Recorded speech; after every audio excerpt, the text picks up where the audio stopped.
Sir, ಅಧಿವೇಶನ ಮುಗಿಯೋಕ್ಕಿನ್ನ 3 ದಿವಸ ಅಷ್ಟೇ ಬಾಕಿ. ಉತ್ತರ ಕರ್ನಾಟಕದ ಸಮಸ್ಯೆ ಕೇವಲ ಭಾಷಣಕ್ಕಷ್ಟೇ ಸೀಮಿತ ಆಗೋಯ್ತಾ ಅಂತ ವಿರೋಧ ಪಕ್ಷಗಳು ಒತ್ತಾಯ ಹೋರಾಟ ವಿರೋಧ ಪಕ್ಷಗಳು ಒತ್ತಾಯ ಹೋರಾಟ ಸಲಹೆ ಸೂಚನೆ ಇಂಥವುಗಳನ್ನೇ ಕೊಡಲಿಕ್ಕೆ ಸಾಧ್ಯ. ಆದರೆ ಸರ್ಕಾರಕ್ಕೆ ಉತ್ತರ ಕರ್ನಾಟಕವನ್ನು ಅಭಿವೃದ್ಧಿಪಡಿಸಬೇಕು ಅಂತಕ್ಕಂಥ ಹಂಬಲ ಇರಬೇಕು, ಇಚ್ಛೆ ಇರಬೇಕು. ವಿರೋಧ ಪಕ್ಷಗಳು ಕೊಡ್ತಕ್ಕಂಥ ಸಲಹೆ ಸೂಚನೆಗಳನ್ನು ಸ್ವೀಕರಿಸ್ತಕ್ಕಂಥ ಒಂದು ದೊಡ್ಡತನ ಇರಬೇಕು. ಈ ಸರ್ಕಾರ ಅದನ್ನು ಕಳ್ಕೊಂಡಿದ್ರೆ ನಾವೇನು ಮಾಡೋಕ್ಕಾಗತ್ತೆ? ಇದು ಸಂವಿಧಾನ ವಿರೋಧಿ, ಉತ್ತರ ಕರ್ನಾಟಕ ಸಮಸ್ಯೆಗಳ ವಿರೋಧಿ, ಒಟ್ಟಾರೆ ಉತ್ತರ ಕರ್ನಾಟಕ ಬೆಳೆಯೋದು ಅವರಿಗೆ ಬೇಕಿಲ್ಲ ಅಂತಕ್ಕಂಥದ್ದು ಇದರಲ್ಲಿ ಸ್ಪಷ್ಟವಾಗುತ್ತೆ. ನೀವೇನಾದರೂ ಒತ್ತಾಯ ಮಾಡ್ತೀರಾ ಅದನ್ನ ಒಂದು ಇನ್ನೊಂದಕ್ಕೆ 3 ದಿನ ಮುಂದೆ? ನಿಮ್ಮ ಪ್ರತಿಪಕ್ಷ ನಾಯಕರು ಪತ್ರ ಬರೆದಿದ್ದಾರೆ, ಇನ್ನೂ ಒಂದು ವಿಸ್ತರಣೆ ಮಾಡಿ. ಈಗಲೂ ಕೂಡ ನನ್ನ ಉದ್ದೇಶವೂ ಅದೇ ಇದೆ, 1 ವಾರ ಇದನ್ನು ಎಕ್ಸ್ಟೆಂಡ್ ಮಾಡಿ.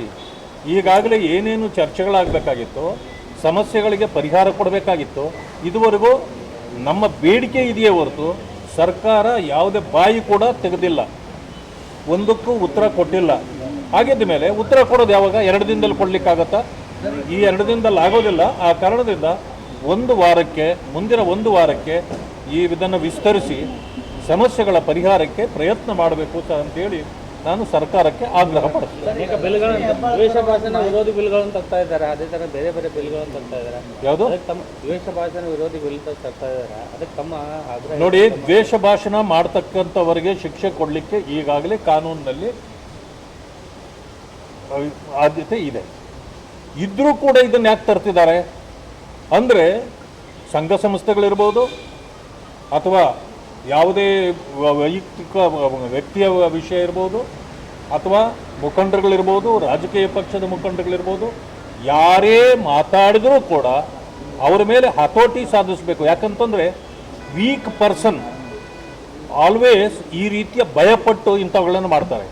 ಹೀಗಾಗಿ ಈ Congress government is a weak government. ಅವರಿಗೆ ವಿರೋಧ ಪಕ್ಷಗಳನ್ನು ಎದುರಿಸುವ ತಾಕತ್ತಿಲ್ಲ. ಎದುರಿಸುವ ತಾಕತ್ತಿದ್ದರೆ ಇದೆಲ್ಲ ಬೇಕಾಗಿರಲಿಲ್ಲ. ಅದಾದ ನಂತರ ಇದು ತರಲಿ, ನಮಗೇನು ಚಿಂತೆ ಇಲ್ಲ, ಆದರೆ ಯಾವ ರೀತಿಯಲ್ಲಿ ತರಬೇಕು. ಈಗಾಗಲೇ ಕಾನೂನುಗಳು ಇದ್ದರೂ ಕೂಡ ಇನ್ನೂ ಹೆಚ್ಚಿನ ಕಾನೂನನ್ನು ಯಾಕೆ ತರ್ತಾ ಇದ್ದೀರಿ?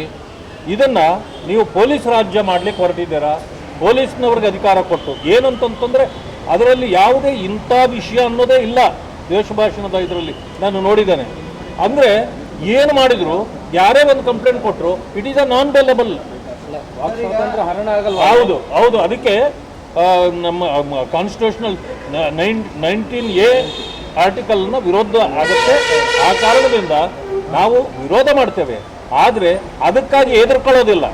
ಅವರನ್ನು ಎದುರಿಸೋ ಕೆಲಸ ನಾವು ಮಾಡೋಕ್ಕಾಗುತ್ತೆ, ನಾವು ಮಾಡ್ತೇವೆ. ಆದರೆ ಒಂದು ವಿಷಯ ತಿಳ್ಕೊಳ್ಬೇಕು, ಕಾನೂನು ಮೊದಲೇ ಇರೋದ್ರಿಂದ ಅದರ ಅಡಿಯಲ್ಲೇ ಯಾರ್ಯಾರನ್ನ ಕಂಟ್ರೋಲ್ ಮಾಡ್ಬೋದು. ಒಂದು ಸಮಯ ಹೇಳ್ತೀನಿ, ನೀವು ಇವತ್ತು ಅಧಿಕಾರದಲ್ಲಿದ್ದೀರಿ, ವಿರೋಧ ಪಕ್ಷಗಳನ್ನು ಹಣಿಯಲಿಕ್ಕೆ ನೀವು ಈ ಕಾನೂನು ತಂದರೆ ನಾಳೆ ನಿಮ್ಮ ತಲೆಗೂ ಬರ್ತದೆ ಇದು ಅನ್ನೋದನ್ನು ನಿಮಗೆ ನೆನಪಿಸ್ತೇನೆ. ಈಗಲೂ ಕೂಡ ಏನಾದರೂ ಇದು ಜಾರಿಗೆ ಬಂದಿದ್ದೇ ಆದರೆ ಅರ್ಧ ಮಂತ್ರಿಗಳಿದ್ದಾರಲ್ಲ ಈ ಕ್ಯಾಬಿನೆಟಲ್ಲಿ, ಇವರೆಲ್ಲರೂ ಜೈಲಲ್ಲೇ ಇರಬೇಕಾಗ್ತದೆ. ಯಾಕಂದರೆ ದ್ವೇಷ ಭಾಷಣ ಮಾಡ್ತಕ್ಕಂಥವರೇ ಇವರು. ಯಾರ್ಯಾರು ಏನೇನು ಮಾತಾಡ್ತಾರೆ, ಪ್ರಧಾನಮಂತ್ರಿಗಳನ್ನು ನಿನ್ನೆ ಏನು ಮಾತಾಡಿದ್ದಾರೆ, ಸಮಾಧಿ ಕಟ್ತೀವಿ ಅಂತಂದರೆ ನಮ್ಮ ಮಾನ ಮರ್ಯಾದೆ ಅದು ಇದೆಯೇನ್ರಿ ಇವ್ರಿಗೆಲ್ಲ? ಪ್ರಧಾನಮಂತ್ರಿ ಒಬ್ಬರನ್ನ ಸಮಾಧಿ ಕಟ್ಟಲಿಕ್ಕೆ ನಿಮಗಾಗತ್ತಾ? ಒಬ್ಬ ಪ್ರಧಾನಮಂತ್ರಿಯನ್ನ ವಿಷದ ಸರ್ಪಕ್ಕೆ ಹೋಲಿಸ್ತೀರಿ, ಇದು ದ್ವೇಷ ಭಾಷಣ ಅಲ್ವಾ? ಒಬ್ಬ ದೇಶದ ಅಧ್ಯಕ್ಷರನ್ನ ಅವಳು ಅಂತೀರಿ, ಒಬ್ಬ ಫೈನಾನ್ಸ್ ಮಿನಿಸ್ಟರ್ನ ಯಾವಳವಳು ಅಂತ ಕೇಳ್ತೀರಿ. ನಿಮಗೇನಾದರೂ ನಾಚಿಕೆ ಮಾನ ಮರ್ಯಾದೆ ಇದ್ದರೆ ಇಂಥವೆಲ್ಲನೂ ನಿಲ್ಲಿಸಬೇಕು. ಇದು ದ್ವೇಷ ಭಾಷಣ. ಇದರಿಂದಾಗಿ ನಿಮ್ಮನ್ನು ಜೈಲಿಗೆ ಕಳಿಸ್ಬಹುದೇ ಹೊರತು ನಮ್ಮನ್ನಲ್ಲ. ನಾವು ಇಂಥ ಅಚಾತುರ್ಯಗಳಿಗೆ ಕೈ ಹಾಕೋದಿಲ್ಲ ಅಂತಕ್ಕಂಥದ್ದನ್ನು ಮುಖ್ಯಮಂತ್ರಿಗಳಿಗೆ ಮತ್ತು ಅವರ ಸಹೋದ್ಯೋಗಿಗಳಿಗೆ ಹೇಳಿಕೆ ಬಯಸ್ತೇನೆ.